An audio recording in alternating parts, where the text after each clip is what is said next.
Εμείς σήμερα, ναι, φυσικά, επικοινωνούμε με φωτογραφίες παγκόσμια. Δηλαδή, κανείς δεν μου λέει να ξέρω βραζιλιάνικα για να δούνε μια φωτογραφία μου και να πούνε «Wow, τι ωραία». Ούτε εγώ χρειάζεται να ξέρω βραζιλιάνικα για να δω μια φωτογραφία του Σαλγκάδο, ας πούμε, που δεν μιλάει ελληνικά. Δηλαδή, είναι ένα πολύ πιο ανοιχτό μέσο. Μεταφέρεται ταχύτατα πια. Έτσι, δεν χρειάζεται να ξέρω και πολλά πράγματα. Πατάω ένα κουμπάκι και έγινε. Τώρα, σαν επικοινωνιακό μέσο, λέω, έτσι. Από την άλλη, αν δούμε τη φωτογραφία σαν τέχνη, εκεί αλλάζουν τα πράγματα. Εκεί κάποιος χρειάζεται να εντρυφήσει τον κώδικα πλέον. Να μπει βαθύτερα δηλαδή και να μάθει, να γνωρίσει κώδικες, έτσι ώστε να μπορεί με μεγαλύτερη σαφήνεια να εκφέρει την άποψή του ουσιαστικά. Έτσι, γιατί η γνώμη και η άποψη ενός καλλιτέχνη έχει κάποια αξία για τον κόσμο, κανονικά. Όχι εγωιστικά, εννοώ αυτό που πρεσβεύει ο καλλιτέχνης, ας πούμε, ο δημιουργός, δεν ξέρω πώς να το πω, είναι κάτι το οποίο μας δίνει πληροφορία, μας μαθαίνει πράγματα, δηλαδή. Μας δίνει τροφή. Μας δίνει τροφή για το πνεύμα, όχι φαΐ. Οπότε, ναι, οπότε πρώτος αυτός χρειάζεται να καταλάβει, να ασχοληθεί δηλαδή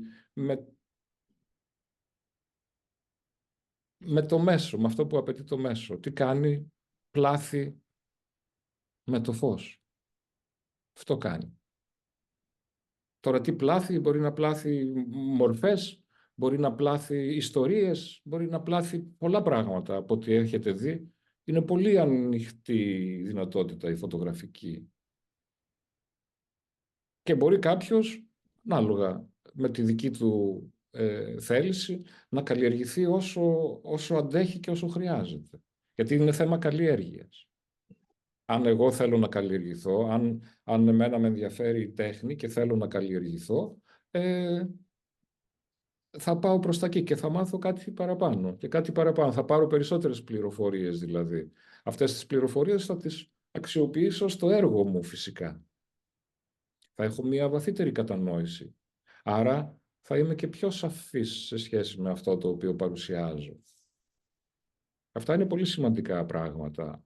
Δηλαδή θα είμαι πιο ήσυχος ότι το είπα αυτό που ήθελα και όχι ότι είπα κάτι, γιατί και αυτό μας συμβαίνει. Να κάνουμε πράγματα απλά για να τα κάνουμε, χωρίς να έχουμε κάτι να πούμε. Όλα έχουν να κάνουν με το ζήτημα της εσωτερικής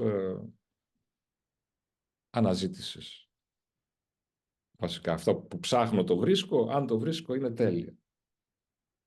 Και η φωτογραφία, να το ακόμα ένα κομμάτι που εκεί ήθελα να καταλήξω, ότι ναι, μας δίνει τη δυνατότητα αυτή.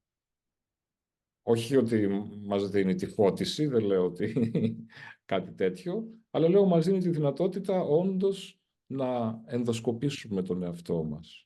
Πολύ συχνά, πάρα πολλούς βλέπω που φωτογραφίζουν και ενώ κοιτάνε προς τα έξω, τελικά μέσα φωτογραφίζουν. Σαν να κάνουν τα σπλάχνα τους να φωτογραφίζουν και όχι τον έξω κόσμο. Κάποιοι.